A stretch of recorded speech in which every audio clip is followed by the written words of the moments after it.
G'day, my name's Kris McInnes and I'm a psychic medium from Brisbane, Australia, and tonight I'd like to share another true story about a haunted weekend. Now, this was a few years ago now, but my wife thought it'd be nice to take the kids to the Gold Coast for the weekend. We just stayed in a caravan park, so nothing too flash, but it was just a nice mini holiday for the family. When we got there, we booked in and we found out what cabin we were staying in for the weekend. So we unloaded the ute and got a bit of lunch made up, and the kids went for a swim and a play and things like that, and we just relaxed for the afternoon. So it was quite nice, except my wife was complaining about having a song stuck in her head since we had been there. I think it was one of those, the Italian song, Amore. I'm not going to damage your eardrums by trying to sing it, but the lyrics were, when the moon hits your eye like a big pizza pie, that's Amore, if anyone knows what that one is. But anyway, it was a nice afternoon in regards of that. But my wife was really craving some nice Italian food. I don't know if it was because of the song being drummed into her head all day or not, I'm not sure. But we found an Italian restaurant that was almost across the road from where we were staying. So we all got ready, and I think my wife was the last one just to finish up type of thing. She was in the bathroom and things like that. And I happened to look over at the bathroom door while my wife was in there. I couldn't see her because she was kind of tucked around to the right-hand side a bit.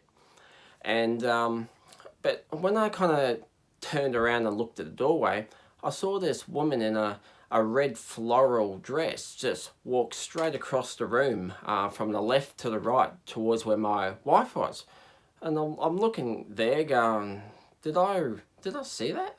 So I've kind of walked in and I'm looking around puzzled, and my wife looked at me and goes, "You okay?" I said, "Yeah, I just thought I saw a woman come through here." And she goes, "Really?" I said, I saw someone in here as well. And so I explained exactly what she looked like, the person I saw. I told her that she was wearing a long red floral dress, and she had like long brunette, almost black, might have been black, hair down to her shoulders, maybe a little bit past her shoulders. And she's like, "Yeah, that's exactly who I saw." So I'm like, oh, okay, so I'm not going mad then. Obviously, the lady was there for some strange reason. But anyway, so we all got ready, like I said, and we went out and had dinner. And at this Italian restaurant. To be honest, it wasn't that great. That's another story again, to be honest. But anyway, we came back to the caravan park, cabin. So we got back and we organised the kids in bed and they went to sleep and things like that. And so we had a couple of drinks and then, we decided to hit the hay as well. So I don't know if we're in bed, I don't know, about half an hour or something, and then there was this fan with the light on it above our bed, the double bed, and it just turned itself on. And I'm looking up and going, what's going on here? So I got up, I turned it off, and then it came back on, like, I don't know, later on through the night. It happened about 2 or 3 times anyway through the night. It was one of those fan lights that are actually on a remote control as well. But anyway, it happened a few times that night, and we kind of just dealt with it, slept through it in the end. But then the next day came along, and the kids got up. We had a nice bacon and egg brekkie and things like that, and the kids wanted to jump back into the pool, and then we just had a look around the Gold Coast a bit, things like that. And at the same time, my wife was almost going crazy. She still had that song stuck in her head. It was just driving her nuts. And anyway, so when we came back to the cabin, we actually ended up cooking a nice dinner there. Again, the kids, we organised the kids and all that to go to bed and everything that evening. But then my wife and I decided to sit out in the, like, I had a little, like, garden area with a table and chairs out there just beside the sliding glass doors to the cabin we're staying at. So we went out there, had a few drinks. I think I had a nice bottle of red wine or something like that. And anyway, we're there and we just started to have a bit of a card game. So we're mucking around with the cards and things like that. But then I happened to go into the cabin just to use the loo or something. And then it was like, bang, this woman was in the room again. I didn't see her at first, but I sensed her in the room again, and I'm like, oh, hello. And I called my wife in and told her, come in here for a sec, and I asked her if she could sense anything, but which she could sense someone in the room, but she couldn't see them, or she wasn't picking up on much other than that at that stage. And this lady told me what her name was, but to be honest, I'm shocking with names. You could tell me, and 1 second later I go, sorry, what's your name? Bit of a Dora moment thing with me with names. But anyway, so she told me her name, and she told me how she ended up at this actual caravan park. Apparently, I think it was in the mid 1960s, like around 64, 1965, or something like that. She ended up traveling to Australia for a fresh start. She was on her own, things like that. So she came to this caravan park, and it was the first place that she stayed at. So I think she was, from what I could gather, she was staying there until she kind of got on her feet and found a new place to live and employment and things like that. But in the end, she didn't move on from that place. So I think she became quite happy in this little cabin thing at the caravan park. So in the end, she showed me and told me how she moved, had her furniture in it. Like, it was a room that was already furnished and all that, but she just rearranged it so she was happy about how everything was. And where the double bed was, I don't know if it really was the same bed, most likely not, but there was a double bed right where the one we were sleeping on was. And it was like this weird, Besser brick alcove where the head of the bed would go into. And it wasn't very big. It didn't look that much wider than the bed itself, I thought. But she was telling me how she had it turned the other way and pushed up within the alcove to give herself a bit more space in the room.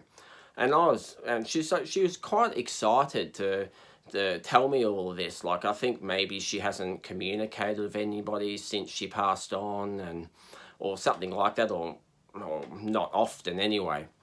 So yeah, so she was telling me how the bed went this way and this was that way and everything.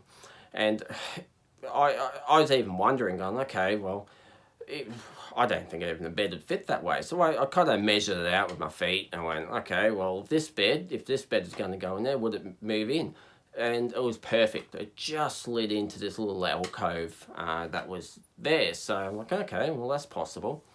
But she told me how she passed on. It was a bit of a illness thing. It was a respiratory problem, with her lungs and that. She couldn't breathe too well, and it ended up catching up on her, obviously, and she ended up passing on in this place. Anyway, so it was a little bit, it was interesting talking to this lady and everything. So I asked if she's happy there, or she wanted to be moved on or anything like that. And no, she wanted to stay there. She's quite happy there. I'm like, okay, yeah, it's your choice. Obviously, you're not doing anything negative around here, so that's cool. If you want to hang around, that's fine. But she still, I thought after talking to her and communicating with her, she might have kind of left us alone and not bugger around with lights and things like that. But No, she still did. When we finally went to bed and went to sleep type of thing, it was probably about an hour, hour and a half later or something like that, I don't know now, where, ding, the friggin' light came back on the fan, and I'm like, oh, really? Do you have to be doing this? Like, it wasn't, to me, it wasn't scary. It was just starting to get a bit frustrating. Like, can you just leave us alone? Let's get a bit of sleep here. And friggin', I'd turn the light off, and then, boom, back on again. And I'd turn the light off, boom, back on. And I ended up grabbing the little remote control that I was talking about and putting it under my chest and slept with it under my chest going, that'll stop her and she won't be able to turn the light on.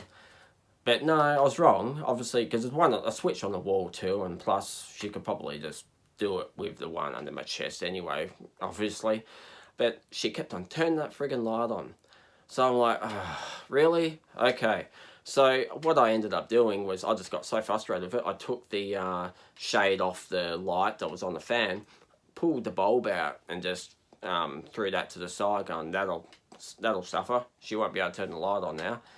And which she didn't, obviously, because she couldn't. But then she started playing with the fan. I'm like, oh my God, really? Do you really have to do this to us? And then she'd put the air conditioner on. The air conditioner kept on coming on. And I'm like, we'd turn it off, it'd come back on. Turn it off, it'd come back on. We're freezing in this little unit. So I ended up pulling the friggin' cord out of the wall for the aircon. I'm thinking, surely that'll stop us. She could plug it back in, I guess, but I mean, that's pretty extreme if she did that. And yeah, it worked. At least we weren't so cold after that. She had the fan going, basically. We gave up of that. Kept on telling her to bugger off, but she wouldn't listen to us. She wasn't like friggin' evil and vindictive or anything like that, but I think she was just playing silly buggers. But I didn't think she would after us actually talking to her in the end. But obviously I was wrong with that one. But then, yeah, the next day we packed up the ute because we had to be like out of that unit by, I think it was 10 or 10:30 in the morning or something. So we packed up the ute and the kids just went for another scooter around the caravan park on their scooters and went for a swim. They were all okay with that. But so we handed the key back to the reception. And we weren't going to obviously just turn around and blatantly go, so, we met your little friend in there. So obviously we're not going to bring that up because they'll just look at it. If they don't know anything about it, they'll just think we're completely crazy and they'll probably deny it anyway. So we went in there and I said, oh, thank you very much. It was lovely for the weekend and all of that. But we did actually say to him, so have you ever had any electrical problems in that unit, in that cabin before? And like I said, because the lights kept on coming on and off, and the fan and the air cons and that, it just kept on and off, on and off, on and off the whole time we're here. And so, have you had any issues with that? And you could tell that through their eyes that they knew exactly what we were talking about, but they'll just go, no, we've never had any problems with that cabin. No, that's really strange. But I honestly believe their eyes said everything. But obviously they're not going to turn around and say, oh, sorry, yeah, but that cabin's haunted. But anyway, it was all good. But to be honest, that day, I'm pretty sure my wife was the same as me, but I was so tired. I was, when you get that lack of sleep, you just feel really sick. Well, yeah, that was our last day there. We just felt crook because we had no friggin' sleep because of this lady just friggin' playing silly buggers, terrorising us all night. So, anyway, oh well, you get that. But, yeah, so we almost needed a holiday from a holiday after that. But the kids didn't know anything about it. They didn't even open their eyes when the lights went on. So I thought that was really weird because it was a bright globe. But, yeah, they never stirred and we never told them what was going on in that place while we're there. But anyway, that's just another story to add to my list. And if you liked my story, please don't forget to like my video and subscribe if you'd like to see more videos like this. And lucky last, thank you to all my subscribers. They really do mean a lot to me. Have a great night and see you next time. Bye.